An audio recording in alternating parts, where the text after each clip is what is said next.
The sky above the demon realm shattered like glass under the weight of Merlin's unleashed power.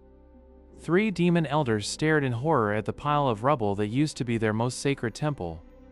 Merlin stood in the center of the devastation, dusting off his black robes with a look of pure boredom. The eldest demon stepped forward, his voice trembling with a mix of fear and absolute fury. He calculated the bill for the last decade of Merlin's accidental property damage. The total debt reached a staggering 66 trillion yen, a sum even a demon king couldn't fathom. With a snap of their fingers, the elders stripped Merlin of his royal title and his palace keys. They told him he was no longer fit to rule and banished him to the human realm to work off his debt. Merlin tumbled through the dimensions, feeling his demonic mana being suppressed by the human atmosphere. He landed gracefully in a lush green meadow, though his clothes were slightly singed. In the distance, the sound of clashing steel echoed through the trees of the nearby forest. A group of high-tier monsters was surrounding a lone warrior in shiny mithril armor. Alice swung her broken sword, her breath coming in ragged gasps as the monsters closed in. Merlin watched from behind a tree, unimpressed by the poor combat form displayed by the human. He realized that this was the perfect opportunity to find a guide for this unfamiliar world. With a single stride, Merlin entered the clearing, his presence alone causing the monsters to freeze. The ogres sensed a predator far more dangerous than anything they had ever encountered. Merlin pointed a finger at the lead ogre and whispered a low-level destruction spell. A beam of dark energy obliterated the monster, leaving nothing but a pile of ash on the grass. Alice dropped to her knees, looking at her savior with a mixture of awe and absolute terror. Merlin looked down at the hero and informed her that she now belonged to him. Alice tried to protest, claiming her status as a holy hero of the kingdom. Merlin laughed, explaining that his debt wouldn't pay itself and he needed a servant. He placed a magical binding curse on her wrist that glittered with a dark, metallic sheen. Alice realized she couldn't break the magic and slumped her shoulders in resignation. Merlin decided they needed to reach the nearest city to find work as adventurers. They walked for hours, Alice grumbling about her ruined reputation the entire way. Merlin suddenly stopped, feeling a strange tightening sensation in his chest. He remembered the elder's parting curse, his heart would shrink if he didn't fight strong foes. He needed to find high-level monsters quickly, or he would die before earning a single coin. Alice pointed to the massive gates of the capital city looming in the distance. She told him that the Adventurers Guild there had plenty of dangerous quests. Merlin knew he couldn't use his real name, as Demon King would cause a panic. He decided on the most innocent and least threatening name he could think of. From this day forward he would be known to the human world as Daisy. Alice stared at him, unable to process why a monster like him would choose a flower name. They reached the guild just as the sun dipped completely below the horizon. The smell of cheap ale and grilled meat wafted through the heavy wooden doors. As Merlin stepped inside, every adventurer in the room stopped their conversation. A massive warrior with a scarred face stood up, blocking Merlin's path with a heavy axe. He demanded to know what a pretty boy like Daisy thought he was doing in a real man's guild. Merlin's eyes flashed a dangerous shade of red as he reached for the warrior's weapon. Suddenly, the entire building began to shake as a high-pitched scream erupted from the back room. The guild master burst out, shouting that a forbidden seal in the basement had just been broken. Something dark and ancient was crawling its way up into the city, and Merlin felt his heart give a sudden violent beat of excitement. Merlin stood at the edge of the human village, watching the flickering lights of the local tavern while Alice dragged her feet behind him. He needed a way to blend in, so he decided to adopt the harmless-sounding name Daisy to hide his true demonic identity. Alice grumbled under her breath about the indignity of a legendary hero serving a demon king, but her stomach growled loud enough for everyone to hear. The innkeeper was a stout woman with sharp eyes who immediately sized up the silver-haired stranger and his bedraggled companion. Merlin offered his services as a general laborer in exchange for room, board, and a modest sum of gold to start chipping away at his debt. Within hours, the former ruler of the demon realm was scrubbing floors and carrying heavy ale barrels across the greasy floorboards. Alice was relegated to serving drinks, though she spent most of her time accidentally tripping over her own feet and spilling foam on the customers. Late that night, Merlin noticed the innkeeper slipping out the back door with a heavy iron lockbox tucked under her arm. He followed her into the woods, his footsteps making no sound against the damp earth as he maintained a safe distance. She met a group of hooded figures near a ruined shrine, whispering about a coming storm that would wash the village away. A sudden screech echoed through the canopy, silencing the whispers and sending a flock of panicked birds into the air. The hooded figures fled into the darkness, leaving the innkeeper alone as the bushes began to rustle with malevolent intent. A group of green-skinned scouts emerged, their eyes glowing with a strange, holy golden light that contradicted their monstrous nature. These were no ordinary goblins, they were holy tier soldiers, infused with a power that Merlin recognized as a threat to his peaceful employment. Before the lead scout could strike the woman, Merlin appeared in a blur of motion, catching the blade with his bare fingers. He smirked at the goblin, noting that if the village burned down, he would never collect his first week of wages. With a casual flick of his wrist, Merlin shattered the holy weapon and sent the goblin flying through several thick oak trees. The innkeeper stared in shock at her new employee, realizing that the daisy she hired was far more than a simple drifter. Merlin told her to return to the village and gather the townspeople while he dealt with the main force currently gathering in the hills. High on the ridge, thousands of golden torches flickered as the Goblin King prepared his legion for the final assault. The Goblin King sat upon a throne of bones, wearing a crown made of purified light that pulsed with every beat of his monstrous heart. Merlin began to walk up the steep incline, his dark cloak billowing in a wind that he created through sheer pressure of his mana. Alice finally caught up, her holy sword glowing as she stood beside Merlin, ready to defend the world, even if she was technically his prisoner. Merlin joked that if she killed more than 10, he might consider giving her a small bonus from their future earnings. The Goblin King stood and roared, signaling his army to charge down the slope like a tidal wave of golden steel.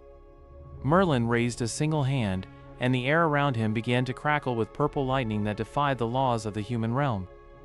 He unleashed a shockwave of dark energy that vaporized the front line of the goblin horde before they could even scream. Alice leaped into the fray, her movements a blur of silver as she cut through the remaining soldiers with the grace of a master duelist. The Goblin King leaped from his throne, landing with a bone-shaking thud right in front of Merlin, his golden armor reflecting the carnage. He claimed that no demon could withstand the blessing of the sun that had been bestowed upon his tribe by a mysterious benefactor. Merlin yawned, checking his fingernails and remarking that he had seen better light shows at a Demon Realm festival. Infuriated by the disrespect, the Goblin King swung a massive mace that carried the weight of a falling star. Merlin didn't move, allowing the weapon to strike his shoulder, only for the mace to shatter into 1,000 useless fragments.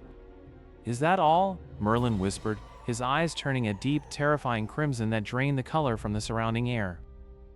He grabbed the Goblin King by the throat and lifted the massive creature off the ground as if it weighed nothing at all. With a single word of power, Merlin forced the holy blessing out of the monster, watching as the golden light turned into black soot. The remaining goblins, seeing their king defeated and their god abandon them, dropped their weapons and fled into the night. Alice sheathed her sword and wiped the sweat from her brow, looking at the devastation Merlin had caused with such little effort. Merlin immediately began checking the Goblin King's pockets for any spare change or valuable gems to add to his debt repayment fund. As the sun rose, they returned to the village, where the innkeeper was waiting with a look of both gratitude and deep suspicion. She handed Merlin his wages but warned him that the figures she met in the woods were part of a much larger, older organization. She revealed that the Empire was seeking to resurrect a force capable of wiping out both humans and demons alike. Merlin pocketed the gold, his interest piqued by the mention of a power that could actually challenge him.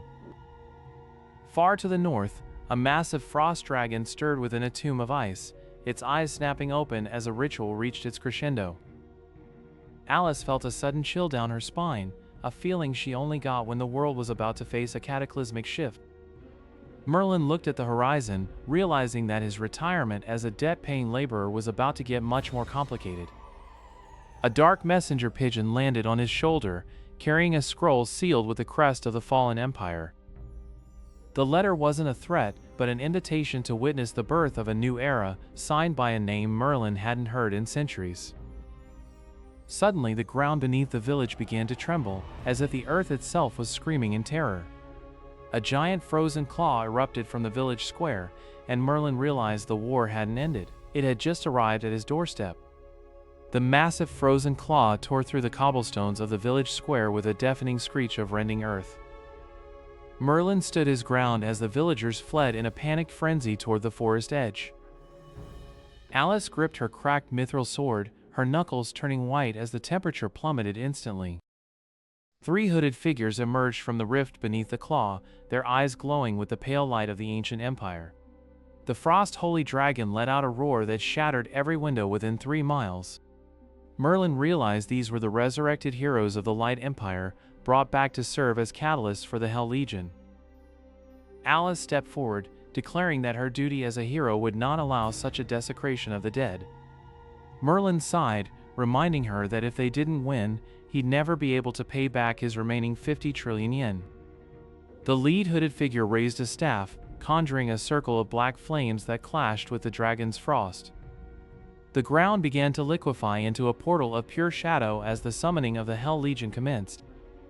Alice charged the first hero, her mithril sword clashing against a cursed shield in a shower of sparks. Merlin raised a single finger, and a pillar of dark mana obliterated a dozen emerging demons instantly.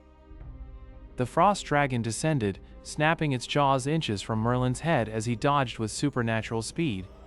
Alice used the dragon's snout as a platform, leaping high into the air to strike the summoning mage. The mage laughed as a barrier of absolute zero ice formed around him, freezing Alice's sword mid-air. Merlin appeared behind Alice, catching her before the ice could consume her arms.